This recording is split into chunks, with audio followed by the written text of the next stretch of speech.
after year is just remarkable. When people ask me, will Mayo win in All-Ireland? I always say, of course they will, but I cannot give you the year. The win is over! Sam is home! Mayo! Can you believe this? This is real. Mayo, All-Ireland champions, 2026. Jack Coyne from Ballyhonus lifts the Sam Maguire. Sam is heading west to Ballina, Castlebar across Malina. Knock. It is going to be the party to beat all parties because Mayo will love this.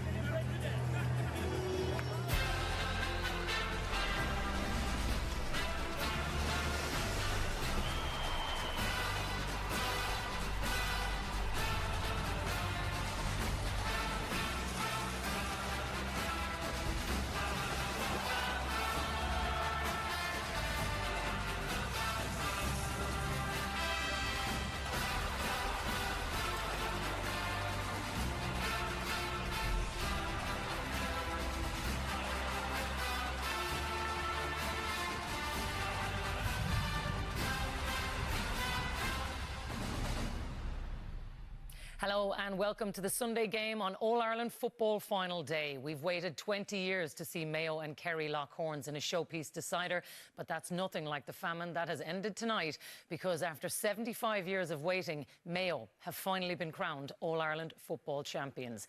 Our extended panel will give us their detailed analysis of today's final and we'll have the Sunday game Team of the Year and the Man of the Match shortly. But first, let's go live to the Winners' Hotel where the Mayo party is only just beginning.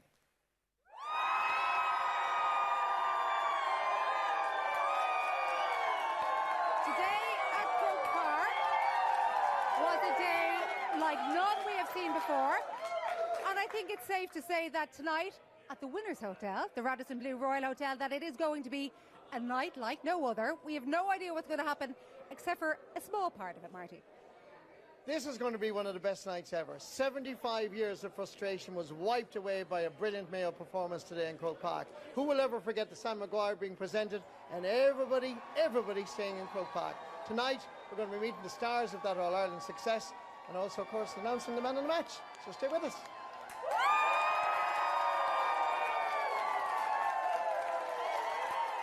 Oh, what a day and what a night. A fifth All-Ireland final meeting between the sides, and there was a bit of history in the making either way today. Kerry were looking for their 40th title, while Mayo were hoping to win a first since 1951.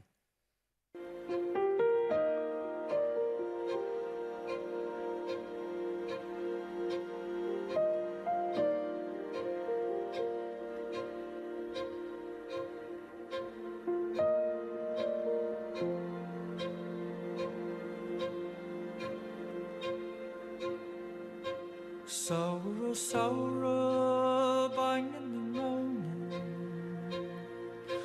Hogan fain and sorrowing. Sorrow queen and owning legal. Hogan fain and sorrowing.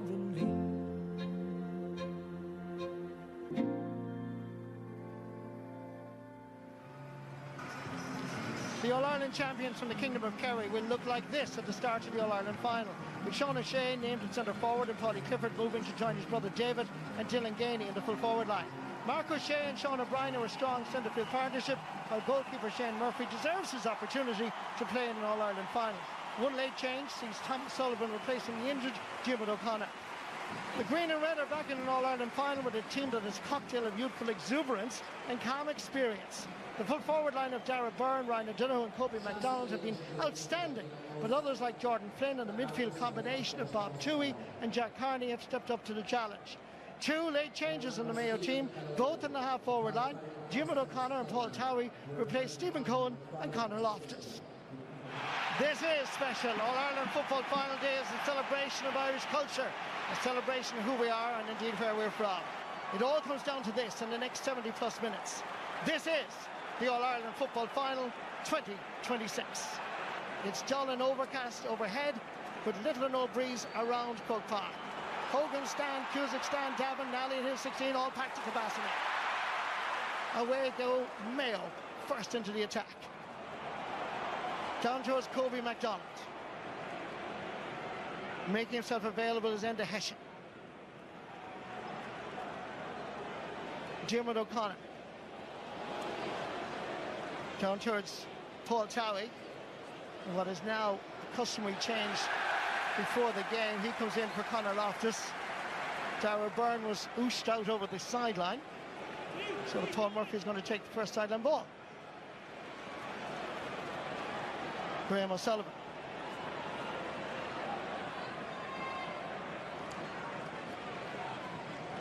Jason Foley from Ballydonoghue in North Kerry. Mike Breen. Tom O'Sullivan. Dangany Cush. Some amount of space inside and David Clifford from the off. Marty Mayo are man and they're pushing out, and there's huge space inside in front of him. Back to Paul Murphy. 12 years now he's been playing with the Kerry football team. There goes Dylan Casey. Turned 26 just before the Dublin game. In towards Mark O'Shea. Paudie Clifford. A lot of space given to the Kerry attack. And that's over the bar. Paudie Clifford takes up the responsibility. Good pressure by Mayo, but a lovely movement by Paudie Clifford. Chasing after his own McGreal. Gets the ball away, over for Sean O'Shea, cutting inside the Mayo cover. Nice ball inside, nice turn! That wasn't that far away. Opportunity for Kerry, created by the creative skills of Paudie Clifford and an effort by Sean O'Brien. It wasn't that far away. Into Hession. Space has opened up in front of him. Quick hands, laying it off. Ryan O'Donoghue couldn't control it. Sean O'Shea is back there helping out his defence.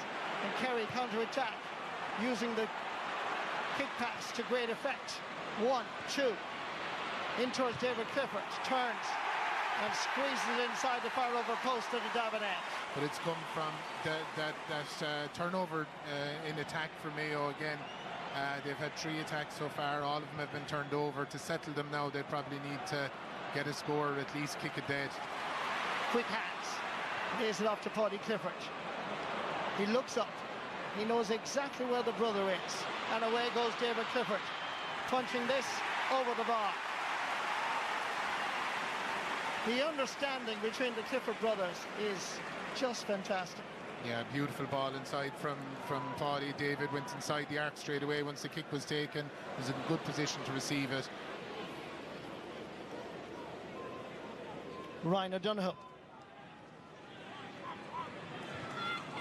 Laying it off fires David McBride. Into Hession. Nice ball inside to McBride. He started it. Can he finish it? Yes, he can. It took 7 minutes for Mayo are on the scoreboard, and they needed it. Paudie Clifford running at the Mayo defence. Opportunity for Sean O'Shea, and that's dropping over the crossbar. Excellent play by the All-Ireland champions. Really aggressive press from Kerry. They're trying to force the kick out long. Jordan Flynn's all on his own, straight in the middle of the pitch. He's gone in his direction.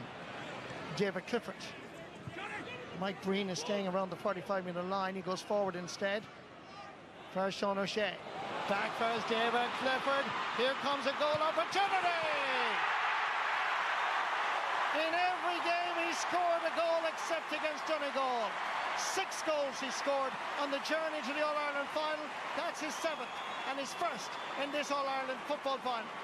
Superb pass from Sean O'Shea that he managed to get it in over the top. Great composure from David, as you'd expect.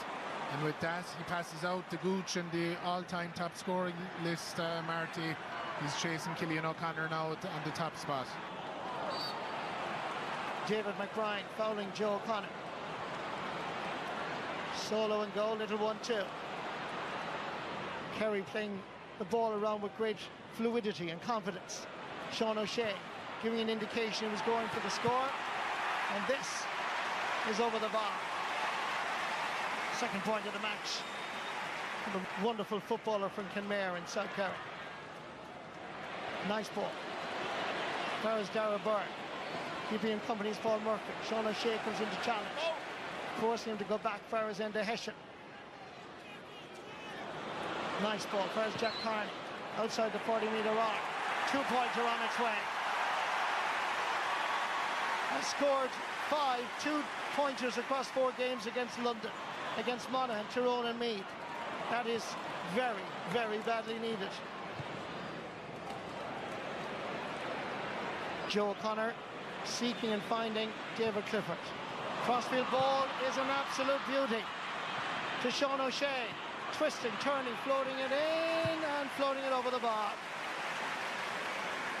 The Kerry forwards have such great understanding, whether it's the Clifford brothers or indeed David Clifford and Sean O'Shea. They've won All-Ireland minors together, they've won seniors together, and you can see it. Over for Azenda Hessian. Ryan O'Donoghue thinking and going for a 2-pointer. Is it on its way? He's got it. When leadership is required, stepping up is the man from Belmullet, Ryan O'Donoghue. Dermot O'Connor, 50-50 ball to Tommy Conroy. There was a push in the back, however, and that's going to be a free. Mark McNally from Cardiff, the referee, sharp in his first senior All-Ireland final in charge. Dara Byrne, 19 years of age, first-year university student in UL. Takes the shot, gets the score. Really good, considering he's hadn't much quality ball so far. There was a lot of tension in that shot. It's his first free. He's done really well. 1-6 to 6 points. Good pressure again. And Ryan O'Donoghue. Kerry find themselves under pressure right from the beginning. And this is a free for Mayo. And because the ball wasn't released, it's going in dead straight in front of the post. There's energy in them now, Marty.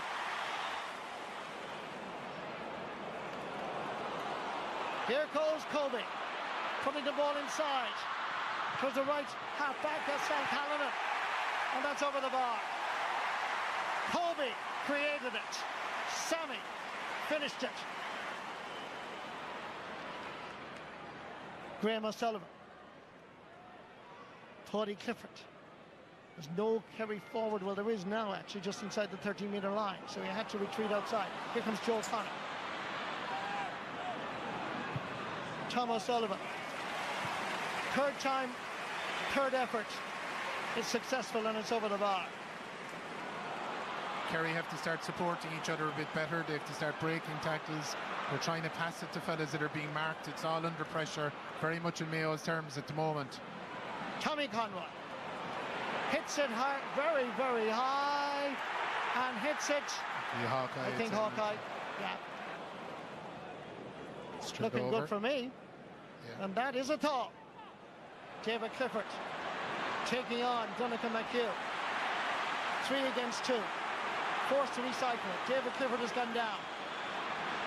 Ball comes back outside. Far as Joe O'Connor heading towards goal. And that is just inside the post and over the bar. So Keith Evans is now on permanently. And Mayo win the possession from the kick out. Jack Carney giving it to Ryan O'Donoghue. Good ball. Down towards Tommy Conroy. Laying it off. Far as Kobe MacDonald. Giving it back in turn. Far as the midfielder. Bob Toohey. It's actually Tom Sullivan that's gone off, Marty. So changes. Thomas Sullivan that's gone off. Right, okay, Enda Hessian giving it over far as Dara Byrne. Lovely skill, beautiful skill. The challenge was just a little bit late, but Dara Byrne had the talent to keep going. It's his third point of the match, first from play, and the sides are level only for the second time. And they have the kick out again. David McBride. Dara Byrne. Ball works out all right. Here comes Kobe. Effort blocked it. He still is there. And Shane Murphy comes to the rescue and out for a 45. This is Kobe from Cosmolina. This is Kobe MacDonald. Gavin White. Doing a little 1-2. Great interception, David McBride. Diarmuid O'Connor, Ballinturban. McBride, Ballagher Doreen. Same club as Andy Moore. Ryan O'Donoghue. Getting by the first challenge and the second. Tommy is making a run from the edge of the davit. And away goes Ryan O'Donoghue. Putting the ball into the path of McBride. There's a man available. There's a goal written up here. Back in the net! Mayo! Mayo score a goal in the All-Ireland football final. Magic created by Ryan O'Donoghue and finished brilliantly in a defence-splitting move, and Kerry were all over the shot. Great thinking. Here comes the shot. Back of the net. Take it out. Mayo.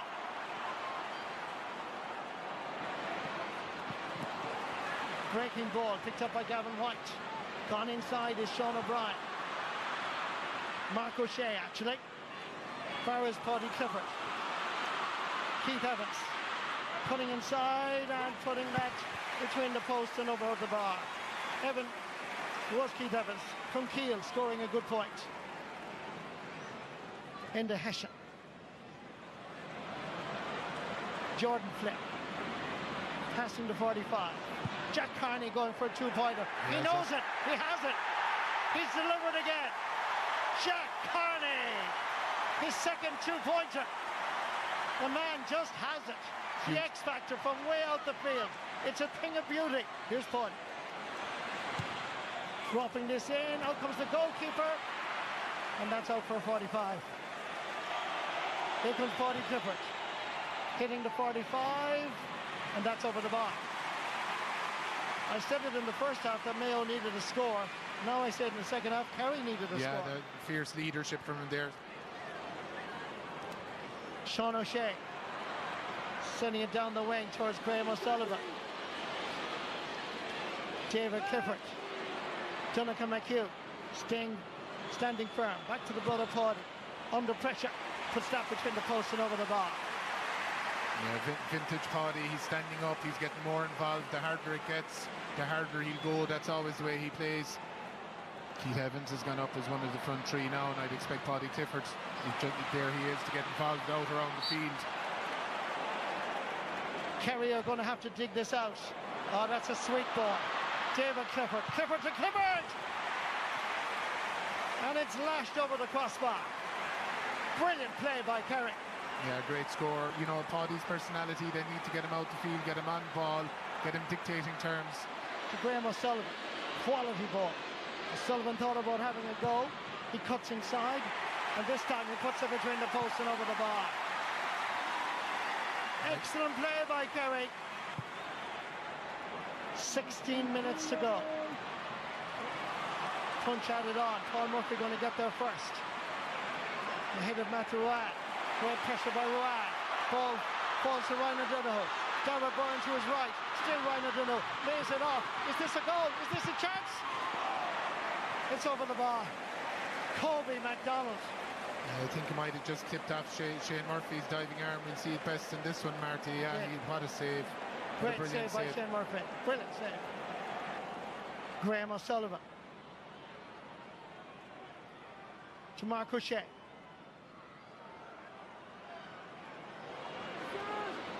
Keith Evans. Joe O'Connor. Here's David Clifford. He's now scored a goal and 4 points in this All-Ireland final. Plenty of space. Down the Cusack stand side. Jack Carney thought about giving the quick ball. Gives the hand pass instead to Tommy Conroy. Jason Foley is the fullback. Jordan Flynn making an angle, taking a shot and putting it over the bar. An invaluable score by Crossmalina's Jordan Flynn. It's his first in the All-Ireland final 2026. Going from the Hogan to the Cusack to Conor Loftus. Colby has gone inside. Colby is shooting and scoring.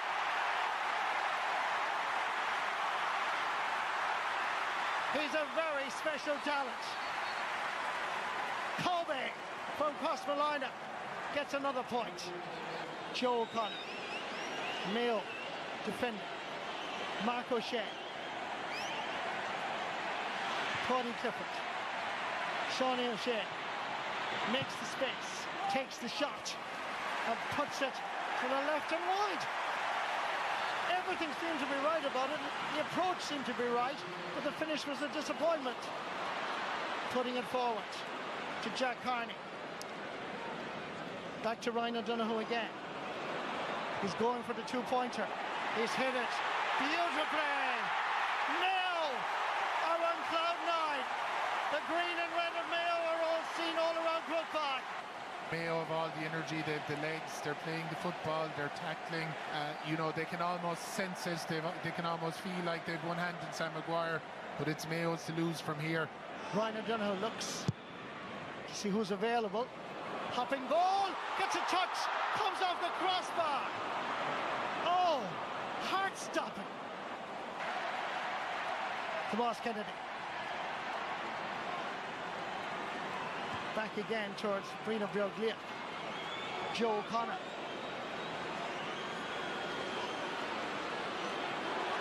Thought about giving it as David Clifford initially. He's going for it. David Clifford shoots and sends that between the posts. What a footballer. What a man. If Ryan O'Donoghue is providing leadership for Mayo, David Clifford is doing it for Kerry. Dylan Casey. Paddy Clifford. Mayo supporters trying to get behind their team. Clifford goes for the score. Ah, that is just utter class. Sheer class out of Paddy Clifford for his third point of the game. It's as if they've settled on a 2 rather than 2 1s, Marty. Paddy Clifford again, trying to set up a two-pointer. Force the game to extra time. The ball is dropping in. Jack Livingston comes out. Ball is knocked away. Picked up by Jack Carney. Is that the moment? 69 minutes and 20 seconds on the clock. The long ball is sent up. And away comes centre half back from Mayo. David McBride. Over to his Kobe McDonald. Kobe. Mayo holding on to it. 33 seconds. The green and red of Mayo was about to be heard all over the world. This is sensational. This is mind-boggling. This is a point. 75 years of heartbreak are about to end. 1936, 1950, 1951, and surely now 2026. Listen to the roar. 75 years of heartbreak is over.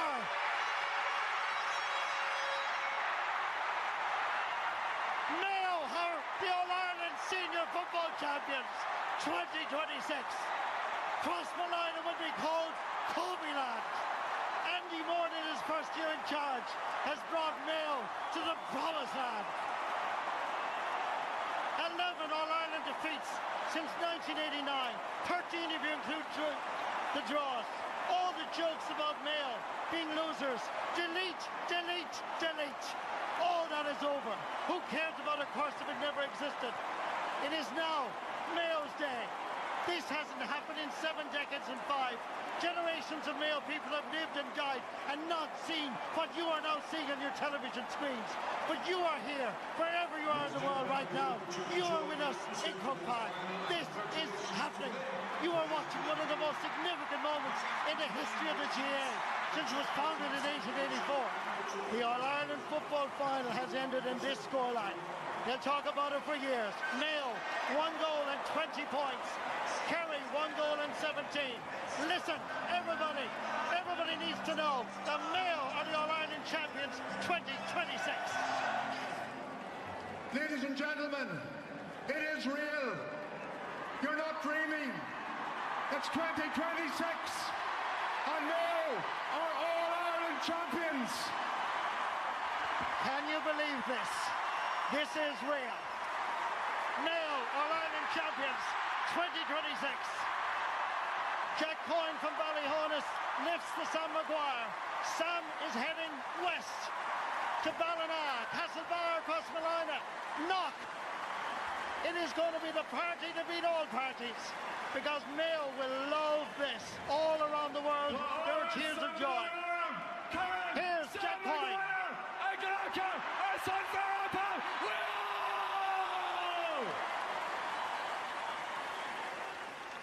Oh, is this real? It most certainly is. Mayo are the All-Ireland football champions. Corey, you've had time to take it all in, catch your breath. Emotional scenes today. How are you feeling? Yeah, still probably a little bit, feeling a little bit overwhelmed, surreal, magical. Yeah, it was a very emotional day, especially at the end. And I suppose you think of former players, former managers, and maybe people that are no longer with us. They would have loved to see Mayo lift stand. You know, you think of John O'Mahony, you think the likes of Lee Keegan, James Horan, I could go on, former players that probably deserved an All-Ireland but didn't get one. So, yeah, there's lots of emotions, but it's just brilliant. And there's certain players just even out there today. I think of Conor Loftus, who lost his fiancée Roisin Crine last year in tragic circumstances. So for all of that, it's brilliant. Delighted, and probably no words. And tomorrow night in Castlebar will be some scene, but huge congrats to Andy. What he's done with this squad over the last 12 months, the belief he's put into them, the youth and young guns that he's injected into the team. It's just brilliant. And I suppose it'll take Mayo fans, and you know how mad they are, just a little bit of time to process it all. But I suppose we've been waiting for so long, and you're wondering what the feeling will be like. And for me, it was the most outer body experience I've ever felt at a sporting event in my life. But no, it was brilliant, and yeah, looking forward to the next couple of days in Mayo. Yeah, you're going to give it a good go anyway, I would say, because days like this do not come around very often. Eamon, you've had a lot of them, but surely you'll give them this one. We will. I was nearly welling up myself there listening to Cora, to be honest, but yeah, look, obviously, straight away, gutted for the Kerry players in particular and the management team. I know what they put into it, but that's not what tonight's about. It's about Mayo. It's about the fantastic win. It's about their style of football that I love. You know, that Volgas, front foot, high-octane football. It's fantastic to watch. It's fantastic for the game that a team that play like that are now the All-Ireland champions. And because of the hurt, and because I first cousins in Mayo, and they've followed teams through thick and thin. So I'm delighted for them tonight. They've had enough of tough nights, sometimes at our hands. So it's hats off to Mayo. It's the emotion at the full-time whistle today was just incredible. I was up on the 7th floor. I was privileged. Paul was just over for me. Just looking around the 7th floor, everyone was crying. Not everyone was from Mayo up there, but everyone was crying. And I think Jack Kyne's speech then just capped it all. He really captured the emotion. Everyone stayed in Croke Park. Marty mentioned it in the commentary. There was no one heading off for a quick pint. Everyone wanted to be there to experience it. So magnificent for Mayo. Delighted for them. Obviously gutted for the Kerry lads. Evening Kerry, you know, meeting people before the game, they were saying, look, if Mayo win one, we'll give it to them. And that's absolute. But when you're on the inside and you're one of those players, you're the management team, they're not going to feel like that tonight. But as I said, well done to Cora, well done to Mayo. And what an occasion it was today. What an occasion, but also what a season, Mark. It feels like this is the fitting end to the season we've had. This has just been magnificent, day after day. Yeah, it's been a crazy season. You know, I think it all started with Eamon and his team and Jim Gavin, you know, creating this new game of football we have. And I think at the start there was a worry maybe that the better teams would, you know, maybe go a wee bit further out, but it's actually done the complete opposite. And it has taken the chasing path now closer together. And every game you go into, you actually have a belief that you can win the game. You're never out of the game. And I think it's rewarding high energy football, as Eamon says. Like, you know, what Mayo did today was so brave. So brave to go man on man with probably one of the best teams in the last number of years, with the best players. But they did it, and you know, they stuck to their guns all day long, and they got the rewards for it, you know. And ultimately they should have probably won the game by an extra few points. But what a day for football, what a day for the GAA, and what a day for Mayo. Like, you know, we were laughing there. They might never wear the green and red again because they're wearing white when the last two times they've won the All-Ireland. But it was a privilege to be there. Even, you know, we were all supporting Mayo the day. There's no disrespect to him, but we were all supporting Mayo the day. And to be even along, of course, that we said it was a great day for football and a great day for even Mayo. when we were all sitting around together, we were all just kind of in a weird, surreal state, Enda, weren't we? Just cheering. I don't know why. Everybody would have said before, you just wouldn't trust Mayo. You wouldn't believe that they're going to do it until they're walking up them steps. And even when they were doing that, there was still an air of disbelief. Have we actually witnessed it? But it sums up this year's championship. Even Mayo's year, where they were after that Roscommon loss, and then they turned around and they lost to Tyrone as well. So I think it's potentially the first team to lose 2 and go there. But that's Mayo. The story that they have been through, I struggle to think, and we have had famous All-Irelands in our own counties. If any sort of first win is always a big thing, or when teams come back from a famine, it's always big. But I don't think there's been a story like Mayo over such a long period of time. And so this All-Ireland it's truly special, and it'll stand the test for a long, long time. I also think, Paul, it's not just the season, it's the day. You look at the way they started the game. If you'd have told them after 15 minutes they'd be champions, you know. It was just a surreal championship, surreal day.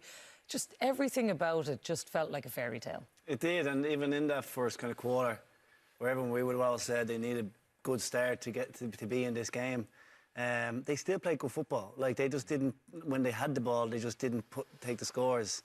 But they were pressing well. They had Kerry uncomfortable. Like, it's worth noting, I don't think any analyst really tipped Mayo going into this, you know. and I don't think that was any way unfair towards Mayo, right? But it was just got to do, and when you look at the facts, that it just felt like that Kerry had a little bit more.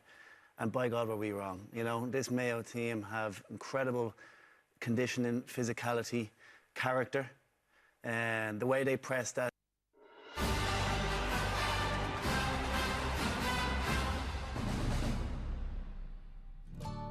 What a roller coaster year for Mayo. Rank outsiders, cast aside as being contenders after being dumped out of the Connacht Championship by Roscommon. And a few short months later, here they are on the biggest stage of all. The curse is over. After 75 years, Mayo are finally the All-Ireland football champions.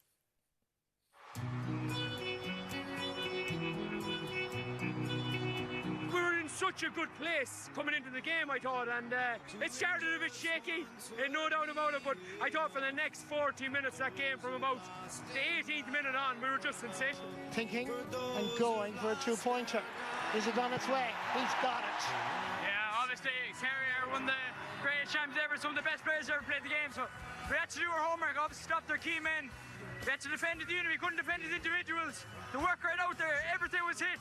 We said before the game we were going to die out there, and we did. We just took our chances down the stretch.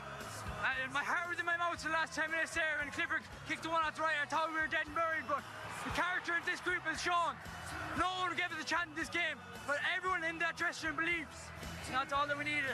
To be honest with you, it's impossible to put into words. You know, they've had a tough year, I suppose. A lot of the country probably wrote us off after that tough day against Roscommon.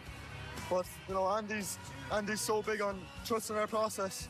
And, you know, we said at the start of the year, our goal was to climb the holding steps. And, to be honest, it's still surreal that we've just after doing that. Today, our targets in there wasn't about scoring. It's how hard we could tackle, because the scores will take care of themselves. And that's what happened today. I said earlier there, 2021, I'm not sure I was ever fully over 2021. But I tell you, about 20 minutes ago, I'm over it now. I'd be lying if I said at 69 minutes there I didn't say a little prayer to Jono. Jono's team was here, it was 25 years. My mentor, my friend, he tried twice with us.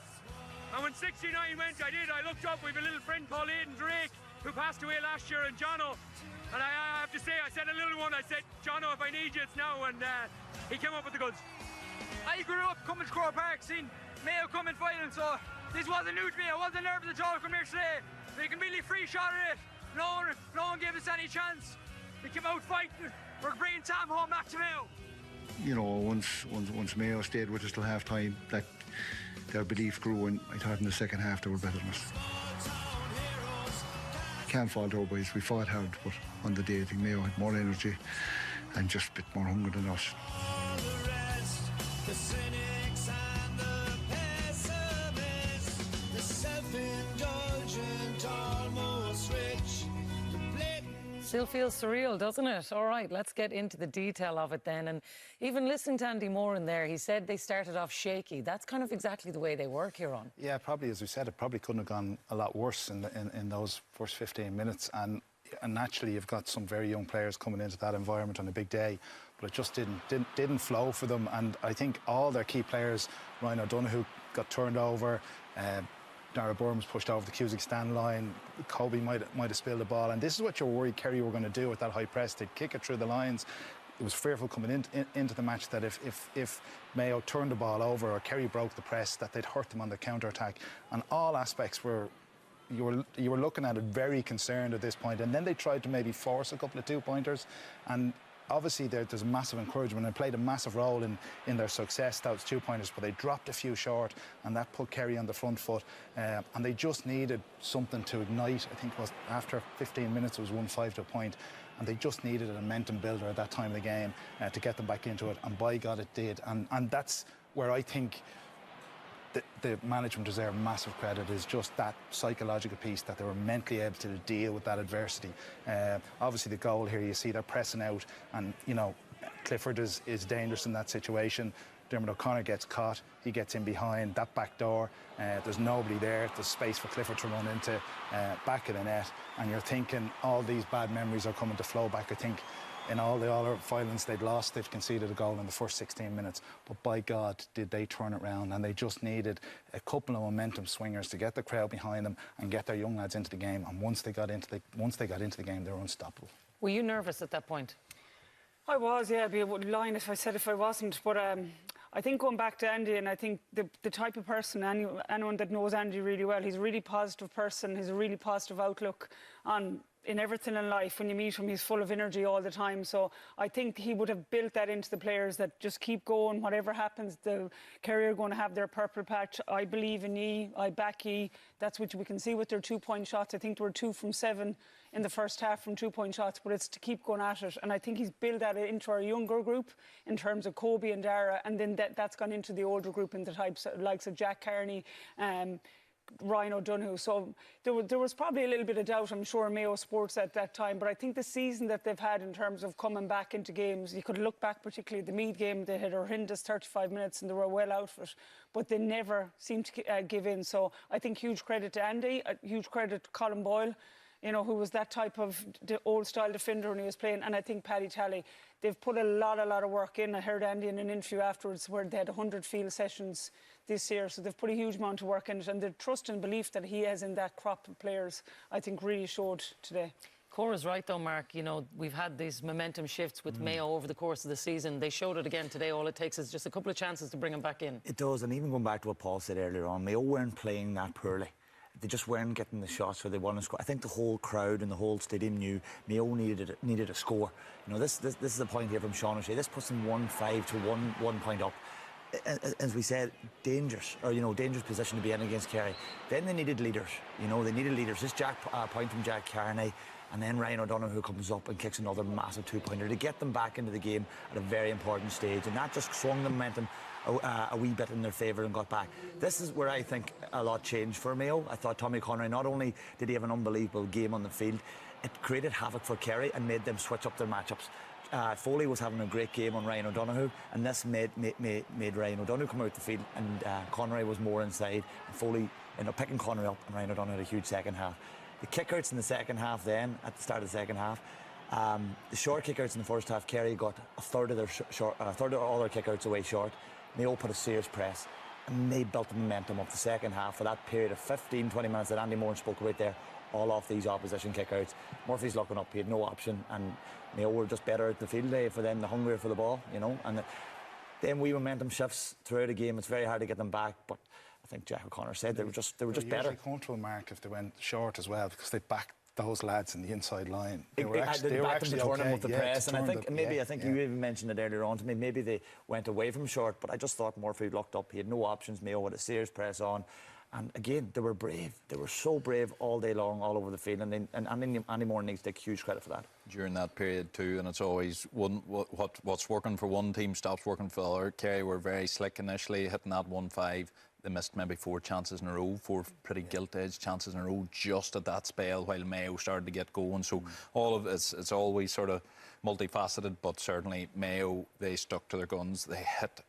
You were saying even in the warm-up they were hitting 2-pointers off like a 3-point, so that seemed to be the 2-pointers and the freedom to do that seemed to be a big part of their game plan. Initially it wasn't working. Did they falter? Did the confidence, and they stuck with it. There's a difference though when that clicks though, Paul, isn't it? Still you can say okay, we're doing all right, but you know, when you start seeing what Mark is showing there and it starts working, that's when you start believing in the plan.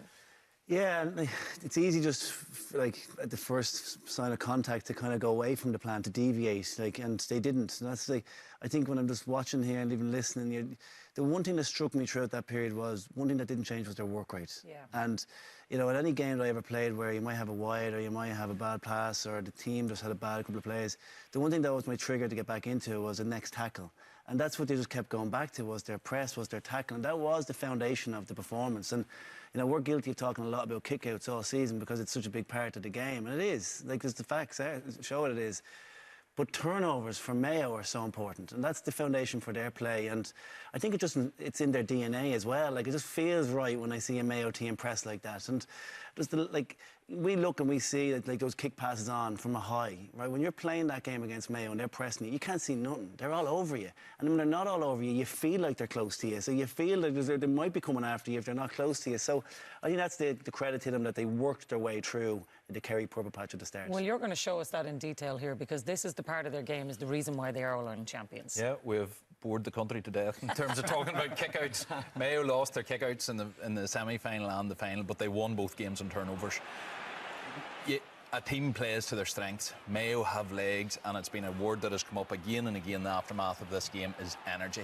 Here, Ryan O'Donoghue, Byrne, like forward players go hunting. This is a lovely example, and this happened. I could have shown multiple examples of this. Mayo dropped 8 balls short today, which usually is a nightmare because most teams counter-attack and don't lose. But Mayo swarm, they don't wait back. They sprint in, they all sprint in. Here's 6 players, and what area of that, in terms of the size of the pitch, Kerry would usually look to press over or kick pass over that. They didn't even get a chance a lot of time to look up. This is how Mayo got to come out of defence. They waltzed out of defence a lot of time. Kerry would have tried a press at times, but they didn't have players that suit that pressing game. Mayo's identity has always been that massively high-press, chaotic game. They have been critiqued, including by us, for it on many an occasion, and they have fallen on that sword on many occasions. Yet today, here again, Ryan O'Donoghue in chasing them, and then the running off. Turns out it's a goal chance. Finish off with a point. But Andy Moran and Mayo, their calling card has always been that relentless energy. Their game plan today allowed that to fully go. And at the start of the game, as we've mentioned already, it didn't come off. They give up a couple of frees, and Kerry got out whenever Martin McNally give frees against them. Kerry a couple of times, even in that clip you showed, kick pass up the pitch for David Clifford's point. And if we were already with the script that would say Mayo were naive, they're a great high energy game, Kerry just kicked and got up the pitch too fast. They stuck to their guns and they turned it against them, and whenever they had that energy up, Kerry started to falter, and when Mayo got the wind in the sails, they did not let up. But that press, the Mayo press, it takes a man to start that press. And it's Ryan O'Donoghue all day long from the front. I remember when we were playing against Mayo, it was always Killian O'Connor. You know, he was a nuisance up the field, and you're trying to come out and he was pressed. But Ryan O'Donoghue sets the tone, and everybody just follows him, you know, and it's brilliant to see. Yeah, so many amazing performances. Let's get some reaction from the hotel then. We can go over to Joanne. And you are very welcome back to the Winners Hotel, the All-Ireland champions of 2026, Mayo.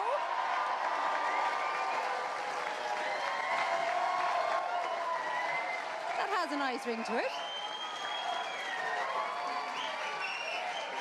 And here with me we have 3 men who soldiered for so long on the pitch next to each other. They're now soldiering on the sideline. The manager, Andy Moran. We have Keith Higgins, we have Colin Boyle alongside him. Andy, what have the last few hours been like? Yeah, they've been surreal, if I'm being honest. We always said we had the best support in the world. It's not till you win, till you actually see what that actually means. We came out from Crow Park was amazing.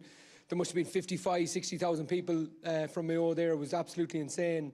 And we came out from Crow Park, and our bus driver broke a few rules, let's just say that. But we stopped traffic. There was people around the bus. It was just amazing. And yeah, it's hard to sink in at times, but just certain moments have happened since the final whistle that are just incredible. Like what? Share a couple with us if you can, please. Yeah, I think Hill 16. I was with the boys. I think I thought I was a player for a second. I was dancing around like a fool, but took a step back and I just looked into it and, like, was there anyone else from Kerry in Hill 16 tonight?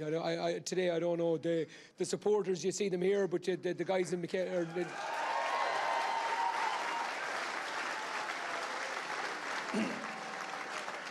But even that, Joanne, like we've been at a few losing banquets. So I think we had 6 as players losing banquets. And even when you said, welcome to the home of Sam Maguire winners in 2026, I think that's probably the best moment so far. You're going to hear that a few more times, Andy. How does All-Ireland winning manager sound? That sound okay? How does All-Ireland winning manager sound? That sound okay as well? Yeah, I always wanted to do it as a player, if I'm being honest. It was my dream. Jeez, it was my dream for so long to do it, and we got so close on so many different occasions. I lost as captain, lost as a player, did the full repertoire. But we have 4 guys down there today, correct me if I'm wrong, Matty Ruan, Conor Loftus, Diarmuid O'Connor and Stevie Cohen, who have just won a minor, under 21, and they've completed today and won a senior.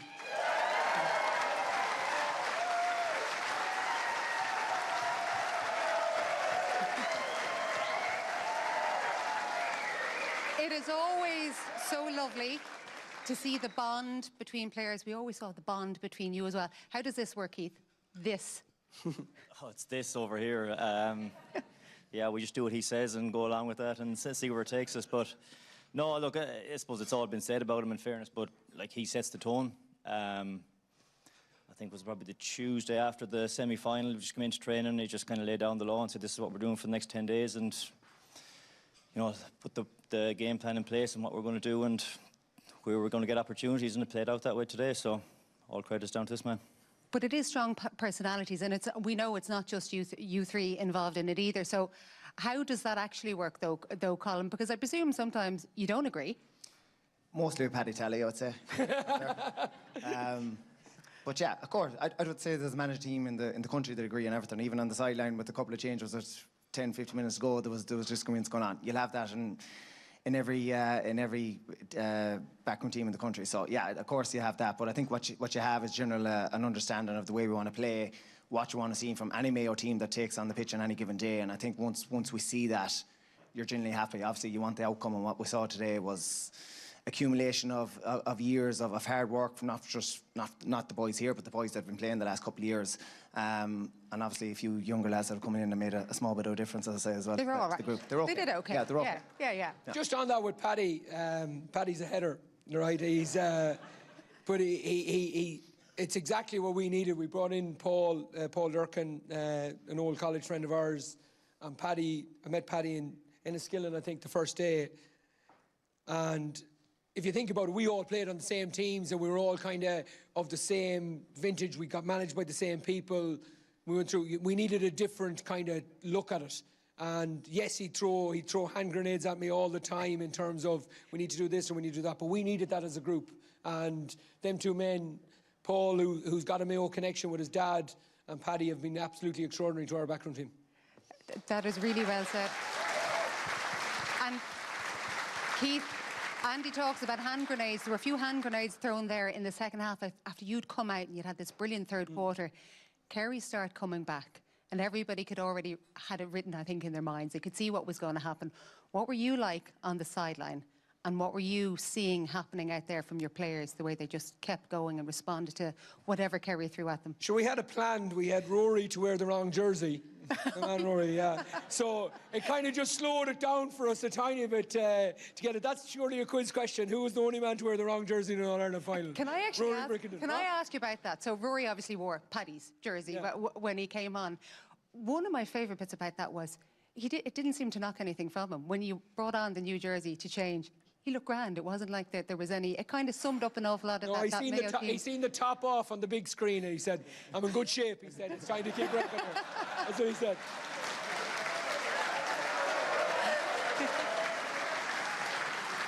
He may not be in great shape right now. He might be in great shape in a couple of hours, but that's a different story. But he's Rory's a very calm sort of fella, and like when we went on first, there was a bit of over and back between myself, and I'd say he got 10 possessions to get us out of the full back line in that period, which really, really helped us coming out on the pitch. So that little bit of mistake was really it really helped us moving forward, to be honest with you. And then his play after that was excellent.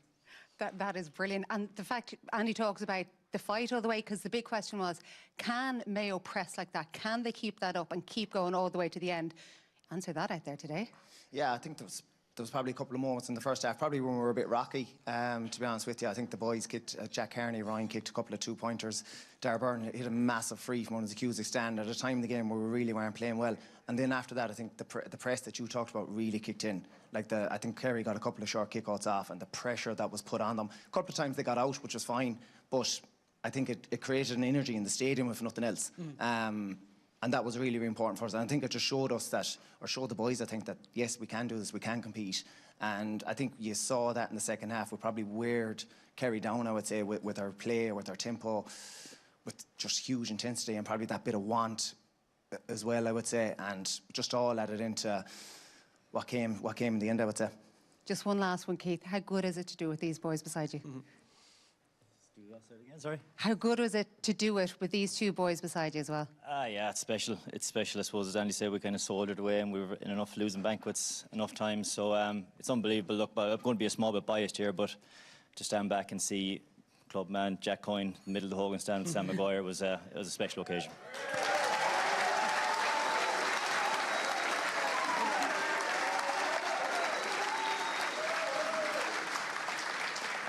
You wanted to say one more thing, did you? No, it's just that we had some crack at losing banquets. We're going to have unreal couple of weeks, so let's enjoy every minute of it.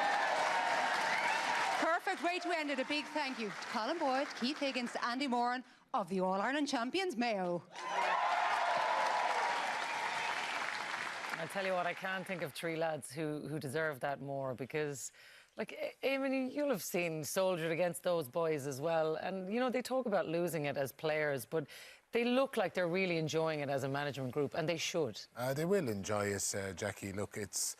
I found, you know, you win your All-Irelands as players, and it's all about playing, and it's hugely satisfying and everything else. But I know the All-Ireland that we won in 2014, for me, it felt as good as winning one as a player, because the enjoyment came from the unity and the spirit within the group.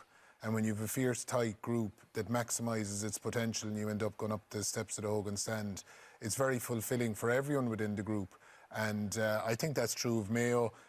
This year, that they really have maxed out and they've fulfilled their potential. They're going to enjoy the next couple of weeks, the next couple of months, and but they're going to want more. You know, they're a young team, and they've seen now, they're going to see what winning was like. I was looking at them today, even lifting a small thing like lifting the Sam Maguire. They kind of weren't sure how to go at it. They were looking at it, and there was, if you watch back the video, there's a load of different efforts. There's fellas catching it by the bottom, by the sides, and everything else. But the one where they were in underneath the hill and they were chucking it up in the air, and I said that was inexperienced, because they were looking for, where was the Red Cross ambulances, because someone was going to get knocked out that thing and hit them in the head. So there was a couple of dear misses. So they'll get used to that very fast, and they'll want more of it. And the way that they play, and sure, look, you see the way that Andy Moran speaks there, you'd know that they'd want to play for him. And Cora mentioned it already, he deserves massive, massive credit. You know, even that thing there, like his personality and affability and all of that comes across, but he's also a very smart guy.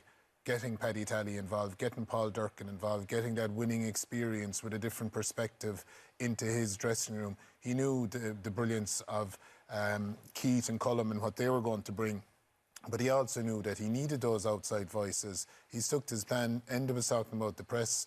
They started out the first day above in Salt Hill at that. They gave up about 9 goal chances in that game. They persisted. Even in the Monaghan game in Championship, Jack Livingston was outstanding that day, but they've tweaked it and got better and better and evolved it, and we saw the absolute best version of it today. I think on that, Jackie, and a lot of people wouldn't know this, when Andy came in, the whole structure of the Mayo GA in terms of the under-20s, the under-19 development squad, even the minors, they're all in sync now, and they're all people that would have soldiered with Andy. You've obviously Keith, who was under-20 manager, and manage the likes of Kobe and Dara, who then came into Andy's management team after. You have the likes of Gerard Calf, who was a stalwart for Mayo, that's involved in the under-19 squad, and that filters down. They have the same S&C involved in all. So Andy is really coordinating all that with the future. Obviously, maybe didn't think it might happen as quick as it did, but looking towards the future. Probably helps that he has a couple of class players as well in his ranks. None more so than Ryan O'Donoghue in the way that he led the line today. Yeah, and what can you say about Ryan? I think Ryan has probably been a lone soldier for a while in that forward line, probably a bit like Killian in past, but he's such a leader. He really, for me, is the spiritual leader for the whole of that Mayo team. The way he goes about it, you know, he's a very classy forward in terms of his skill, his two-pointers, but what he does, his work rate, his effort, is just immense. And I just thought today, and in the semi-final in particular, he's the guy that really got them over the line. In the second half, he came out with intent, Jack. You see, he ran, like, I thought Mayo came out bouncing at the start of the second half, and he runs to get that breaking ball and set the terms of engagement right from the off.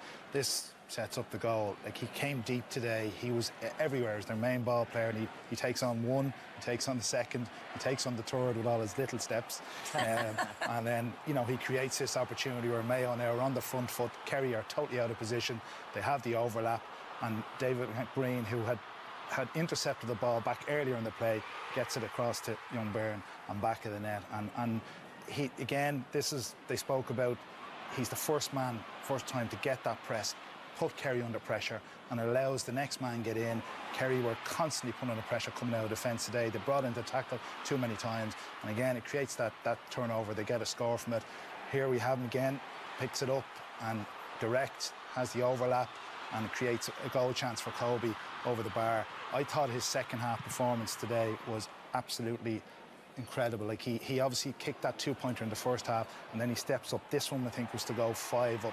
What a strike outside of the boot over the bar. I thought he was absolutely immense for them today. His scores, we have all seen him do so many different types of scores all through the season. I think the one thing, it's not just his intent in the press, it's the quality of his tackling. If you want a textbook tackler, he is brilliant. He uses his feet excellently.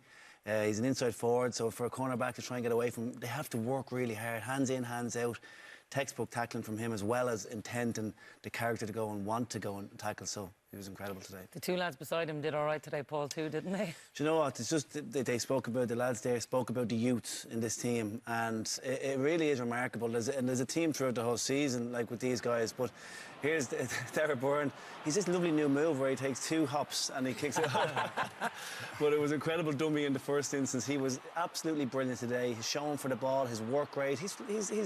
It's Ryan O'Donoghue who's carrying these guys along, but that finish, he opens the body up and kicks it across his body.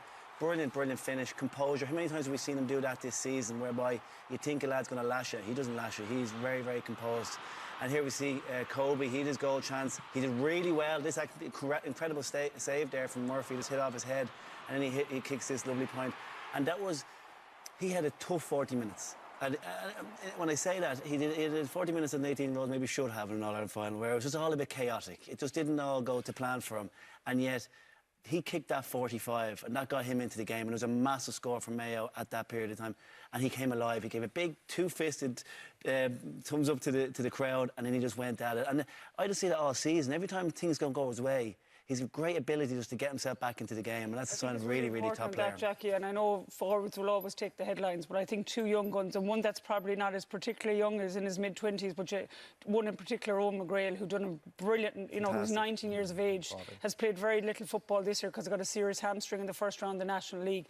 His 55 minutes on Ploddy was absolutely brilliant, and a lot of people wouldn't have seen that man-marking job come, and I have to give credit to Jack Livingston as well. I know he's a little bit older, but he's a very inexperienced player. I think maybe his 6th game for Mayo. He's been exceptional, and in times this year, particularly against Monaghan and other games that we were poor in, he was exceptional. So there are two young guns that maybe don't get the headlines. In terms of the forwards you're talking about, the freedom that they play with, and if you say the lack of structure that they're given, that they're allowed to express themselves, I thought it created difficulty for the Kerry's defence. Kerry's defence had dropped in all year, and they were caught kind of between going man-to-man and zonal, and I think they pulled the Kerry defence out, particularly in the second half. You could see Kerry couldn't get set at all because of just that general movement and chaos the 3 lads brought. But going back to the young guns and Jack Livingston, I was covering the Monaghan game, which was their first game after Roscommon, 6-7 weeks of a break. They had changed the entire spine of the team. and Andy had went for broke. The average age of the team went from 27, 28 down to 24. They changed up the team, and it's amazing how things work out.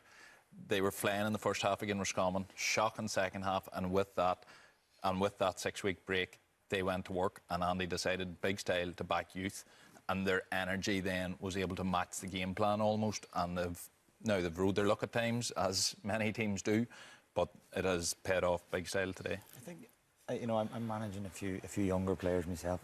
Like, there's no fear at all in them, which is great, and they can have them that 20 or 30 minute spell, but it'll not faze them. And I loved what you said there about after every score today, not only the young boys, every Mayo person was going up to the crowd. They were just playing off the energy that was built from the whole stadium, and when you've no fear, when you're not worried about something being clipped on a Tuesday night at a video session that I missed this or I turned over the ball there. That's when you go and express yourself. Where if you have that a wee bit of a fear in your back of your head, you're like, I'll not take this, and I'll actually will turn back and give that ball there instead of just going out and down the barrel of the gun. Lads, these books were in school a couple of weeks ago. What have they got to be afraid of? But that's it, Jackie. Like, I think the new rules play a key role in the emergence of youth coming through, and actually not just coming in and contributing. They're actually able to come in and star. We see it with the Loud team, Darren McDonald. We see James Maguire. We see Charlie McMorrow coming through. There's a list of them there. I don't want to keep going on through them because I'm going to miss a few. But the new rules are allowing that to happen, where young guys can come in and have a big impact on the game. The other thing today was just the blockbuster finish that we had, Eamon. Mayo finally get over the line, but Kerry weren't without their chances. No, they weren't, and they came hard at the end, as you would expect from champions. This thing kind of sums up Mayo. Most people will be saying there to Ryan O'Donoghue, hold on to the ball, work a score. They went for broke, and Jordan Flynn very nearly put the game to bed. Kerry weren't going to go away. I think this was the first right-footed two-pointer that David had kicked in championship this year. Great score into the hill, bringing Kerry back into it. They weren't going to, go away. Similar here.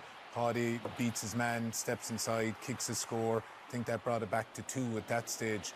And then they came to this kind of end game here where they had a couple of misses at the end. It looked to me at that stage that they were going for twos, that they had decided, especially this one, that they were going to work the 2 rather than maybe taking the one-pointers. Jack Livingston, Cora just mentioned him, he did very well there, because how many times have we seen those dropped shots, shots being the most dangerous ball in football. So, Kerry went for it, but they couldn't quite get there because of Mayo's energy, because of Mayo's brilliance, because of their belief in the game plan. They just weren't going to deviate from it. They kept, as I said at the start of the clip, Ryan O'Donoghue, in that situation, a lot of teams would be trying to hold possession, open up a definite shot, kill the ball, play the game state, but they were just going gung-ho until the final whistle or the final hooter, and it certainly paid off for them today. I think it's worth also maybe mentioning Kerry as well as being marvellous champions this year, and they dealt with a lot of injuries. You lose in All-Ireland doesn't make you a bad team, and I think it's important that we maybe recognise how good they've been through adversity all season long. You know what shocked me a wee bit? We're just chatting about two-pointers there coming down the straight. Kerry had 12 two-pointers in the first half attempts of last year's All-Ireland final. The one clever score, I think Tom O'Sullivan tried one in the first half. That was the only one up to the 62nd minute they attempted today, bar the 2 frees. But which was I know, But again, going back to the injury thing, we've usually Kerry step up a couple of gears come Croke Park, and when we've seen the level they're at against Armagh, the season script seemed written. But the injuries, the legs didn't seem there, and Mayo's energy exposed it. Yeah, OK. One last thing that we do want to take a quick look at from the pitch today was obviously the 2001 Jubilee celebration. The Galway team celebrated today, and some emotional scenes today, Kieran, as well, when Paul Clancy was remembered, his young son on the field there. A great Galway team, but this was a moment, Finn Clancy obviously there with the family when they recognised Paul and the contribution he had made to that team. Obviously a tough couple of months for everybody down there.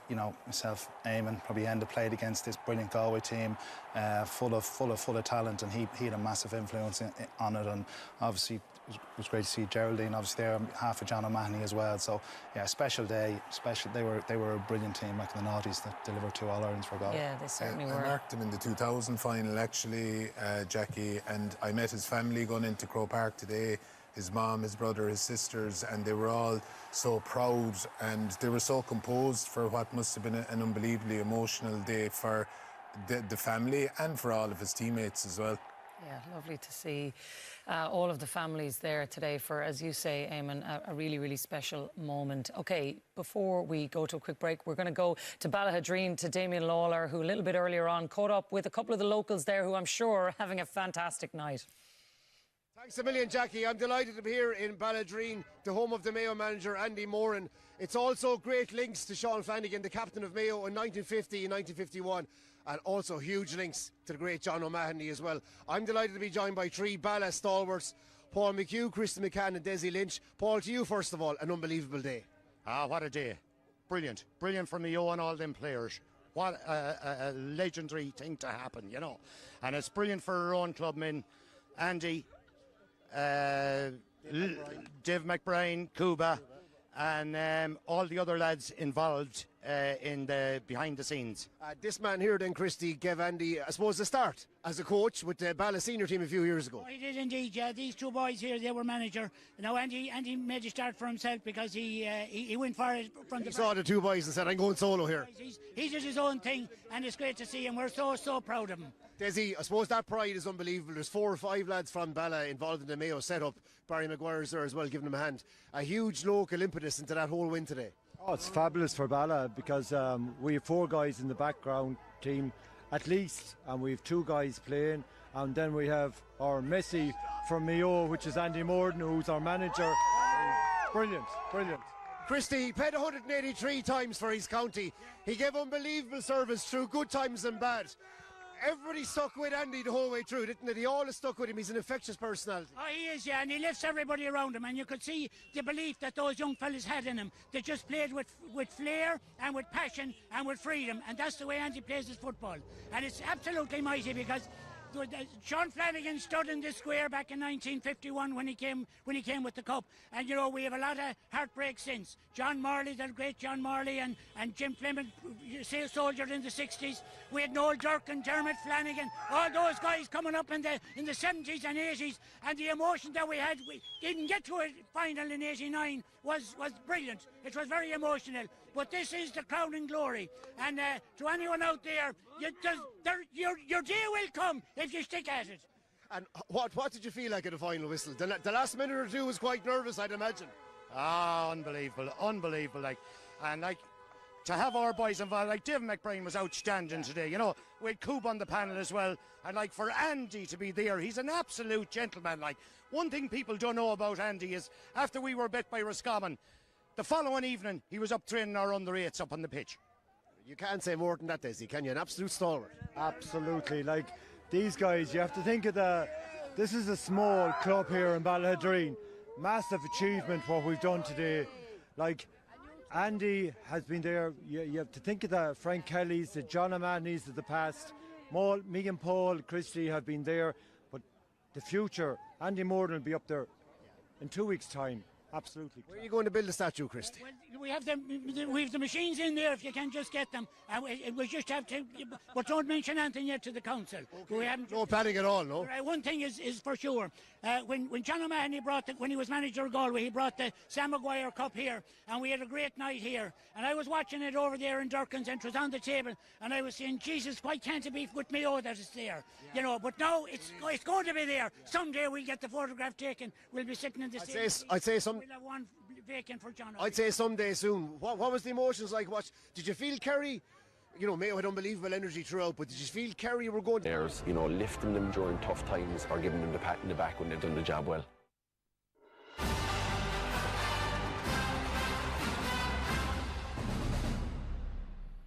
Welcome back. Yes, it did happen. Mayo are the All-Ireland champions, and we thought who better to send to the party than Marty. Absolutely, Jackie, and I'm delighted to be with the All-Ireland champions tonight. A wonderful atmosphere, and all going to celebrate that All-Ireland title today in a sensational game. I'm joined by 3 very handsome young men and 3 great footballers. I did that, Jackie, because they asked me to say that, by the way. We're the Mayo captain, Jack Coyle. We have Kobe MacDonald, and we have Jordan Flynn. Jack, All-Ireland winning captain. 1951, Sean Flanagan was cornerback, and he was the captain. Maybe the stars were aligned, were they? Did you ever think about that? I didn't, no, but Yeah, we'll say that now anyway, yeah. So what was it like? Were you nervous before the All-Ireland final today? Yeah, look, it probably was, but like nerves are good. I always say, Danny, when I'm talking to you, nerves are good. It probably shows you care about it. So nerves are good. And then nerves and excitement are actually the same thing in my mind. So excited, probably more so than nervous, yeah. So when David Clifford got the goal, were you concerned? Did it bother you? No, I don't think so, because like the nature of the new game is teams get leads, teams come back. It's kind of happening all year. And like that, we knew they probably would get a purple patch, but we trust the lads all around our team and our group. We knew we'd also get a purple patch, so we just kind of stuck to the process and kept working hard, and yeah, we got our period there, dominance. Kobe McDonald, when I look at you on the field and when I see you here all dolled up, I find it... I find it hard to imagine that you're 18 years of age and you did your leaving cert a month ago. Well, yeah. Yeah, it's been busy enough year, all right, but you know that's what I signed up for at the start. I knew what it would be and knew the outcome we wanted at the end of the year, and yeah, it's just so happy that it came through. So how did the information flow to you? How did Andy ring you? How did that happen? Yeah, there was a phone call between, we'll say, me and my dad at the start, maybe December time, just with the offer to come in. Then there was obviously talking home with how difficult that would be with school or whatever, but it's something I really wanted to do since I was, you know, knee height, and to get that chance this year, I could never turn it down. So. And Jordan, I mean, it's in the family, obviously, that you wanted to play for Mayo. That was always there, wasn't it? Yeah, I suppose. Maybe not, no, to be. This is not the time to be totally honest. Yeah, like, look at. I suppose, yeah, I didn't play much minor or under 21, but I suppose, yeah, like, you'd always dream of a day like this. Like, you just don't really expect it to happen, but obviously being here now today, it's quite surreal, like. I met your mom and dad earlier, and I just think they're fantastic people. But your mother, what names she gave you, just fantastic. Jordan and Kobe, I know they're after basketball stars, but you're not Johnny or Paddy or anything like that. You are special from the beginning of your life.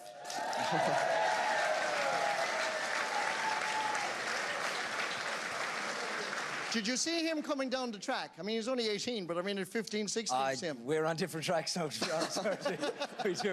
we do different jobs now. My job is a lot dirtier than that now, but leave that to him. What was it like when you joined the squad? What was that like for you, the new kid on the block? Yeah, look, you're obviously nervous coming into a panel of, you know, experienced players who've done so much throughout the years, but I suppose it's been a lot easier when you have young players around you, like, you know, Byrne, O'Mcgrail, you know, so many young players around. 2 20s that were with me this year too, so it made it a lot easier with me, so yeah. Do you get nervous before big games? I mean, again, I'll emphasise you're a young teenager, and yet you played in All-Ireland semi-finals, you played before a big crowd, but today, the atmosphere was just electric. Yeah, I suppose it probably echoes what Coyner said. Like, obviously, have a lot of excitement to a game, which probably leads to a bit of nerves. But you know, like, that's, as I said earlier on, like, it's hard not to have fun in front of, you know, 85,000 playing the sport you love and playing for the team you love. So yeah, it's amazing. I always think when I see you, it looks like you're kicking a ball out in Crossmalina somewhere. You just seem so relaxed and doing what you do. Or yeah, sure. Look, every pitch is the same. There's 2 goals in the end of it, so you know, it's all the same. A very pragmatic way of looking at it, Kobe. So, Jack, what was it like with the 2 lads coming on board and going up the steps today of that Hogan stand for the first time, a Mayo man going up there since Sean Flanagan did it 75 years ago? Yeah, look, it's probably no other way of putting it, but it's the stuff of dreams. Like, it's probably what I grew up always wanting to do when I'm out in the front garden with the brother and sister. It's what I always wanted to do. Firstly, to play for Mayo. Probably never really thought about captain Mayo. And then when I got the opportunity, it was great. But again, it's not about me or the role. It's about the 41 lads in our group. We've a really special bond. And we've an incredible group of guys, incredible backroom team there. And yeah, that's what I'm more so happy about, that we were able to do it as a whole collective unit. One last question, I have to ask this. When are you going to Australia? Yeah, look, they said, you know, enjoy your time here, and look, that's not what I'm thinking about here at the minute. So, yeah. Well, just so you know, Kobe, not just the people of Mayo fell in love with you, the people of Ireland fell in love with you, and we wish you all the happiness and every success. Thanks very because much. you're a very special young man. Thank you. Ladies and gentlemen, give a big round of applause to Jordan, Kobe and Jack. Yeah, three special talents, that's for sure. All right, well, it's been a thrilling football season, and it finishes with the most incredible fairy tale of all as Mayo end their 75-year wait for glory. A year of major upsets, thrilling comebacks and some underdog stories to be celebrated. Michael Foley takes us through the highs and lows of Championship 2026, a year to remember.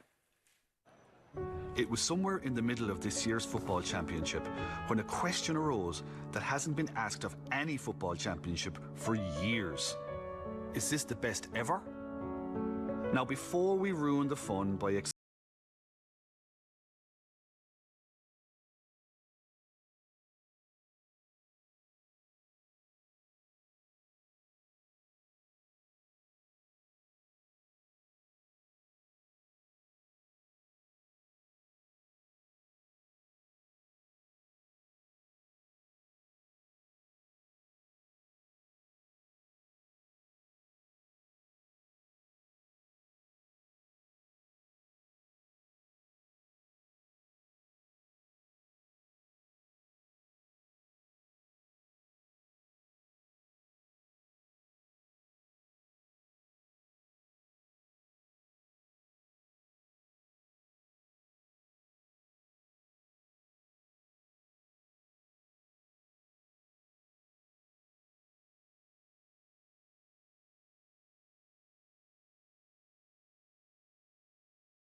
flight, Kerry's presence in the final was a tribute to the depth of their panel and the tradition that keeps producing players blessed with brilliant basics and the ambition required to maintain their incredible standards.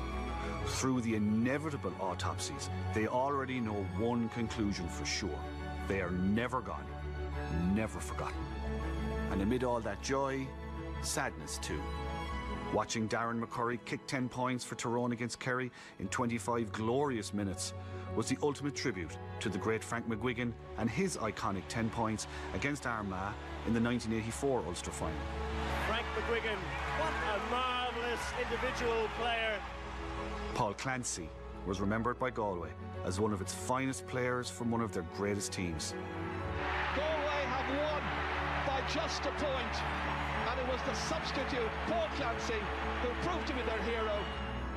And Michael Lester, another son of Galway, who made us feel for so many years like he belonged to all of us. And this is what it's all about, the Sam Maguire Cup, the All-Ireland Football Championship Trophy. And when it all begins again next year, another historically large cluster of contenders will form behind Mayo. Cork can be inspired by a minor All-Ireland to match Kerry's under-20 title. Wicklow's brilliant Tailteann Cup victory is a reminder to everyone again how stubborn self-belief and football's new rules combine to make anything possible for anyone. And Wicklow, Tailteann Cup champions. They were brave, they were committed, they've showed what talent they've got. But a year that began with epic All-Irelands for 3 Kerry clubs ends with another emotional outpouring. Never stop dreaming. Stick your chest out and be proud to be from Mayo. Mayo have climbed their Everest. A magical end to a magical year.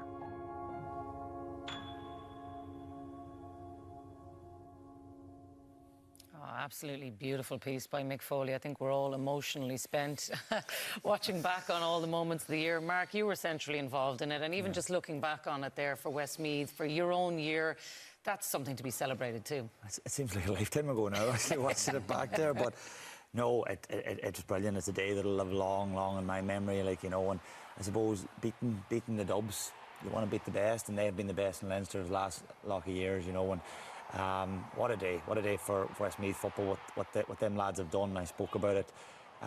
It's changed football within Westmeath. You see there's a buzz now about it. There's more people following us down at club matches there at the weekend. There's more people going to watch football.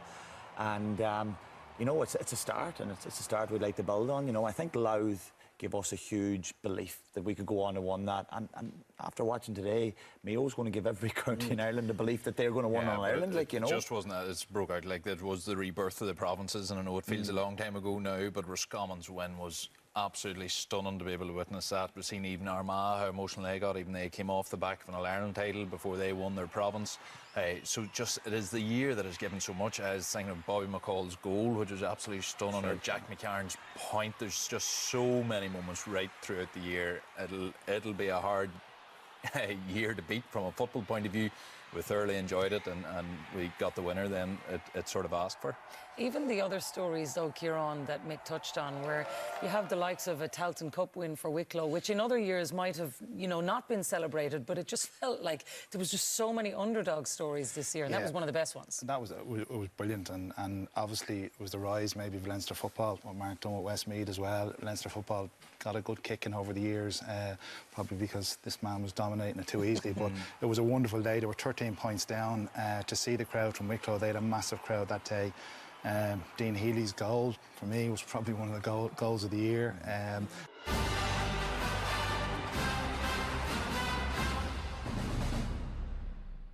Welcome back now to the all-important man of the match. Kieran, you're going to talk us through your nominees today. Yeah, the nominees from the panel, there was a lot of contenders on the Mayo side. Obviously, Ryan O'Donoghue was immense in attack. We thought Jordan Flynn and Jack Carney were brilliant across the middle of the park. David McBreen gave an excellent defensive performance. We can't forget that David Clifford scored 1-6 from play on the Kerry side. So they were the kind of key contenders. Yeah, a lot of brilliant contenders in that. Let's go live now to Joanne then and find out who's won. Once again, and in fact, for the last time, as Uchtron cum Lucascoil, Jarlath Burns is going to let us know who man of the match is. First of all, Jarlath, what a way to end your last All-Ireland. You started pretty well as well, and you've ended pretty nicely too. Yes, Joanne, an incredible privilege to be there today. Mayo came today, that team, that wonderful Mayo team, with a choice either to make history or make heartbreak. And I think they just decided, we've seen enough of heartbreak, let's try history. And this is what history looks like. It is incredible. And I have to say, for me, and for all of that moment when you hand over the cup and you're waiting for Jack to come up and you're just watching the celebrations and you see all of the people around you and the tears and the hugs and the laughing and the cheers, it is just such a privilege to be a part of that. And for all of those who would consider ourselves maybe not Mayo people but neutrals but really wanting to see this happen today, it was just such a wonderful moment. And I think it gives hope to everybody. You can dream, and sometimes your dreams can come true. That is very, very true. So why don't you let us know for the last time who is man of the match in the All-Ireland final? So she leit na himmerha, gicha canis pella na herren fiche she, na far Imrian a pella club le belaha and warahad, a via gimmert, ever a carher jeg, leit na himmerha, Ryan O'Donoghue.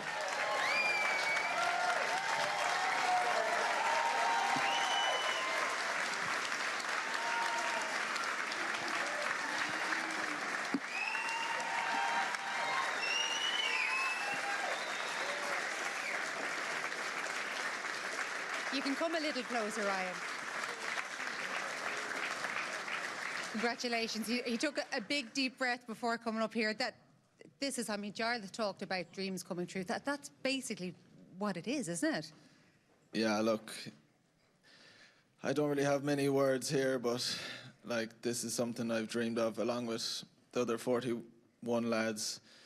This is what you're growing up, what you dream of growing up, and to walk up them steps, Coiner's captain, and to lift the Sam Maguire for Mayo today was. I'm not married yet, but it's probably the best day of my life. I like you took the moment just to make sure you were safe. You're definitely safe, Ryan.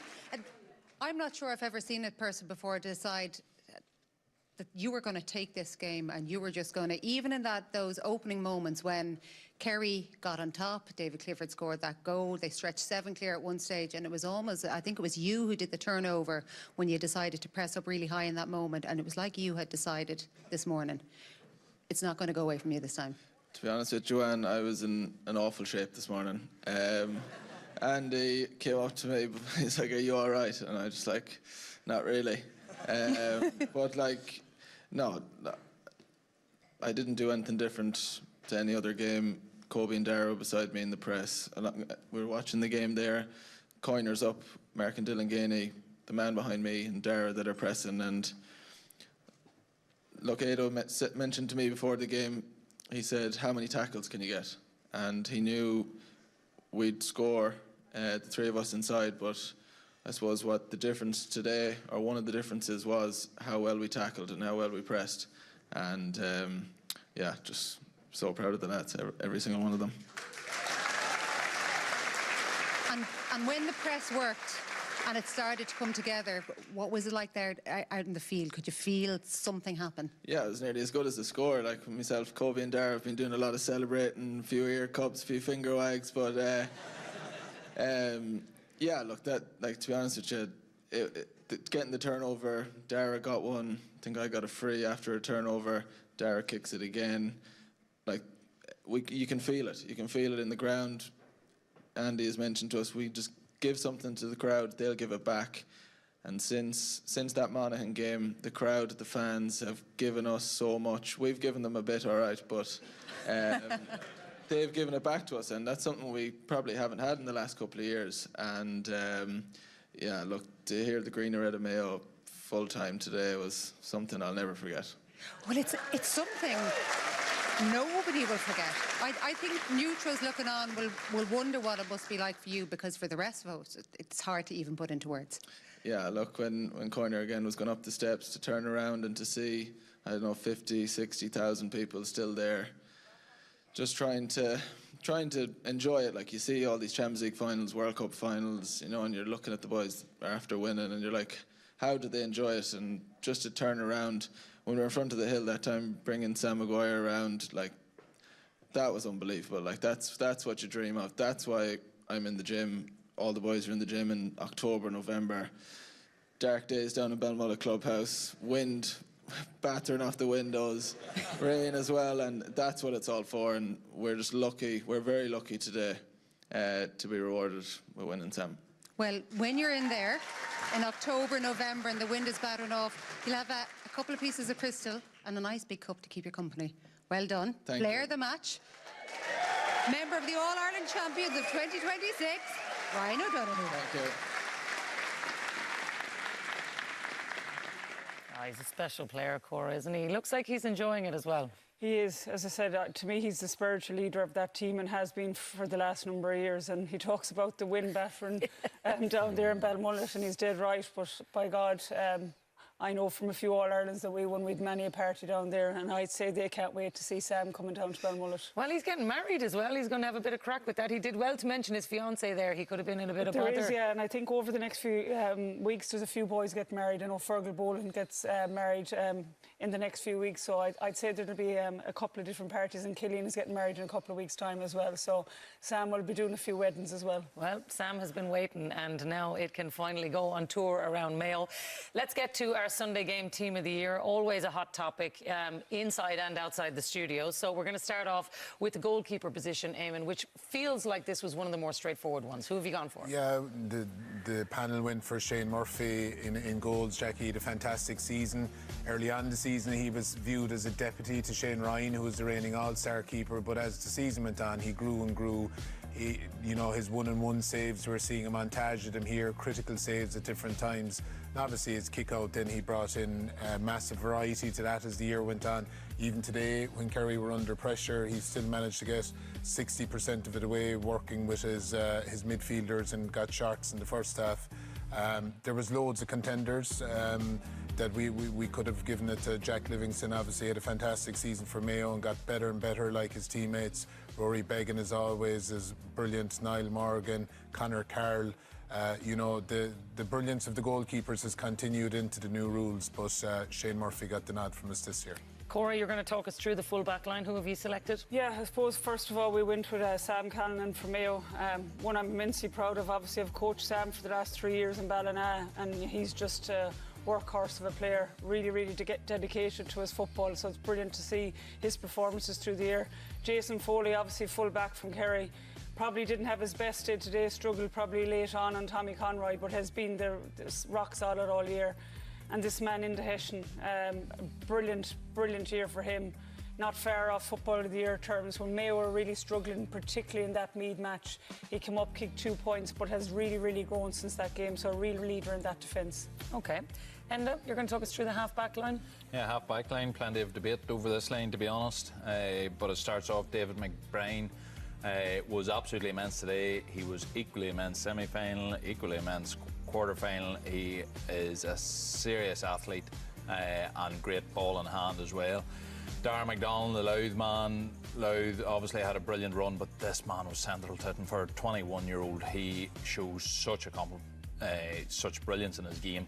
And then Matthew Whittaker, we had a good debate about Westmeath. They absolutely deserved one in. There was a couple of men well in for it, but Matthew Whittaker, his pace was massive, his attacking threat, and Mark Rotema, he's been carrying an injury all year, so if that's him in one leg, it certainly bodes well for the future. Loads of contenders. There's Conor McCarthy, there's Ronan Wallace, there's Mike Breen, there's Charlie McMorrow, there's Craig Lennon, of course, who's brilliant for Louth too. So really dynamic, obviously, out of the pitch, but 3 good choices, I think. Very difficult trying to move everybody in and around this middle-late section, but you're going to talk us through midfield. We had to do a bit of jigging and moving around this too. Yeah, obviously midfield is an important aspect now with what we went with Con Kilpatrick. Like, he really drove Tyrone on this year, right from the first game against Armagh to the last day against Kerry. He was outstanding consistently right throughout the championship. And with him we went with Jack Carney, the 2-point king from Mayo.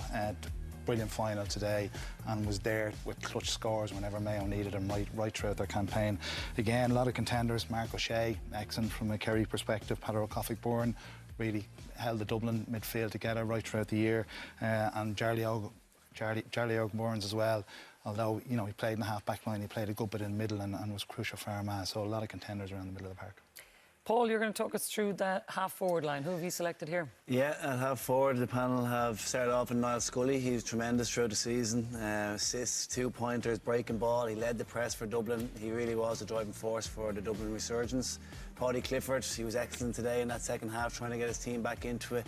Incredible against Dublin, Tyrone, Armagh. Really got better as the season went on, was back to his best. And finally then Jordan Flynn, tour de force this season for Mayo. In that Cork game, he scored 5 points. The Meath game, he scored 5 points. He was incredible. Again, he came up with a big score today, but his overall performance today was incredible. Worthy winner at number 12. Other mentions for the likes of Samuel Roy, who was obviously a big leader for Louth in their credible run this season. Dara Heenan, another young star coming through, and also Stevie O'Hanlon as well from Monaghan, who was incredible this year at half forward. Mark, you're going to round us off with the full forward line. This would be some full forward line if you could pick it, wouldn't it? I wouldn't mind having this full forward line to pick it. We started with David Clifford. Like, there's not much more to say about the guy. He's been brilliant this last number of years, the best player in Ireland by a country mile. Kicked 1-6 today. And, you know, some people might say he was quiet, you know, which was mad, but he's a superstar. Ryan O'Donnell we spoke about him. He's the player that I would want on my team. Everything epitomises of a footballer. The press. You know, you joked earlier on End about every forward now will have to be able to press high up the field, and there'll be no lazy forwards. Lastly, Kobe McDonald. There's probably a toss-up between maybe him and Dara Byrne, but to think Kobe McDonald, I think, is a few weeks. December. His birthday's in December. 2 weeks he wouldn't have been able to play football this year. It's just mad how he's taken this year to, I suppose, the pressure that was on him as well, and just embraced it. And some of the games he has this year, you know, he's been a superstar. He's been probably that something different Mayo needed, and that youth, I suppose, we spoke about earlier on. A few honourable mentions. We thought Jeremy Murtagh from Roscommon. We spoke about Dara Byrne, Conor Callan, Brandon Kelly from Westmeath. It scored a lot for us. Stephen Sherlock and Dylan Geeney. I want to get You did well. I'll get a shout out. Overall then, Eamon, when you're looking at it, 7 from Mayo, 4 from Kerry, 1 from Louth, Westmeath, Dublin and Tyrone. If you'd have asked at the start of the day that maybe there'd only be 4 Kerry fellas, 7 Mayo, I don't know if people would have felt that this was going to be our team.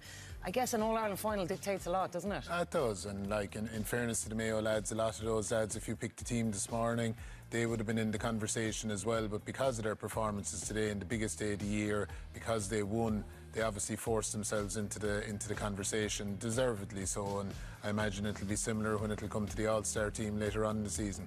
One of the big things in our conversation, like we're so used to the traditional lines in the pitch, but the game has sort of moved away from it. Like you could nearly have a debate, right, well, who's your 3 up and your 3 back players, and then who's your middle 8, if you know what I mean. There's such defined roles as your goalie, there's your 3 up, 3 back players, and then there's your middle 8, and there's a huge flexibility in terms of players, and they need to be a show up, but it's a strong team. I'm sure there'll be plenty of debate over it. The nature of the championship as well, Jackie, with the provincials, you know, probably, you know, there's a whole new format, the All-Ireland Championship. So people will always say the semi-final and final dictate. They are the big games of the year, but it's hard on guys that have had massive provincial performances, you know, because they're kind of forgotten about if they don't kind of progress. Yeah. It's grand to Mark got Matthew Whitaker in anyway. Yeah.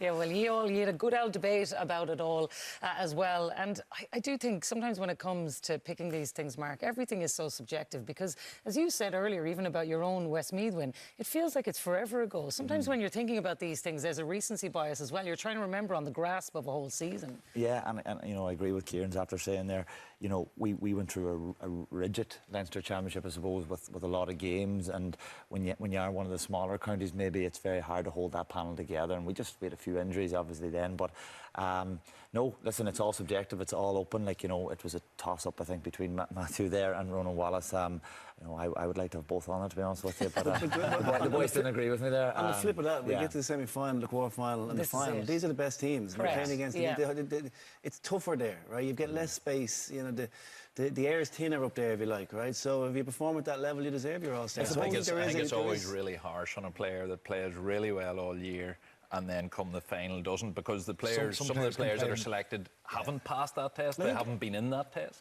Yeah, I think in the round, I think it's usually if you look at the likes of a Dylan Geeney, you know, okay, he got injured today in quite up semi-final, Kerry well quarter-final. He's probably, you know, he's but I think also if you look at the likes of Dara Byrne, he did a brilliant semi-final and he was brilliant again today, but it was probably hard to fit into that full forward line there. So, you know, it is. I do think the semi-final and final, because of the context and the pressure that the games are performed under, that they should weight more. So I think it's a wee bit different maybe years gone by because of the structure. You know, like the two teams today have both lost twice throughout the championship as well, where maybe a way back that more teams were dominant and may not have lost throughout the thing, so it was easier putting a lot more men on that squad, you know. Now you see how difficult it is to pick the team of the year. Not to mind the footballer of the year, which, Eamon, you're going to talk us through the contenders maybe who were in the conversation, and then overall who you guys have gone for. Yeah, like I suppose with the new game, we see so much of the individual talents now again, and we see how good our players are again, how conditioned they are. We see the skill set they have, the amount of flick pickups we've seen this year, the left, right, you know, everything that they're doing is at such a high level. In the end, we probably narrowed it down to 2 players. We narrowed it down to David Clifford because of the season he had, and we also narrowed it down to Ryan O'Donoghue. But, you know, in these things, the winners write the script, they write history. So, imrornably and a govile a sefehishe isha Ryan O'Donoghue. What a year, what a day, what a season to be crowned Footballer of the Year is quite something, isn't it? It is something, and he's been brilliant throughout the season. He leads, and how modest he is. Even there, you could see he was talking about it wasn't the scores, it wasn't the 2-pointers he kicked, it was the tackling. And that tackling has been the definition of what Mayo have been about this summer. And as they've gone on, they've got better and better and better. They'd nearly probably like to be playing another game next weekend with the way that they finished the season. But he's a tremendous player. Cora spoke about him already. He's developed so much over the last couple of seasons. I remember when he came in the scene, first of all, I'd have been looking at him, I'd have wondered, did he have a left foot or did he trust his left side? He's totally developed his left side. His finishing, his tackling, his 2-point ability, his leadership, deservedly Player of the Year. But I think with that, for people that don't know, his underage career, he was a boxer and a very, very good boxer at that. So I think that's where it comes back Tackling, to his footwork, his tackling and all that. It was lovely to hear him say how nervous he obviously was this morning. And yet, what did Aidan O'Shea settle him with? Well, how many tackles are you going to get in? And I think that speaks so much for Mayo and so much to the player in question. But again, for him to be nervous, what a lesson to all young people. It's perfectly normal, even the best. What a season he's had, yet he was still nervous. How did he respond? Just work and tackle, and he got the final he deserved. Let's finish off then, Cora. What does your week look like? I know you're supposed to be going down to Australia to go and manage the team down there. Yeah, I was meant to be going to Australia tomorrow evening, down to Sydney for a game on Saturday that I'm involved with the coaching team. I may go now, maybe on Wednesday, I think.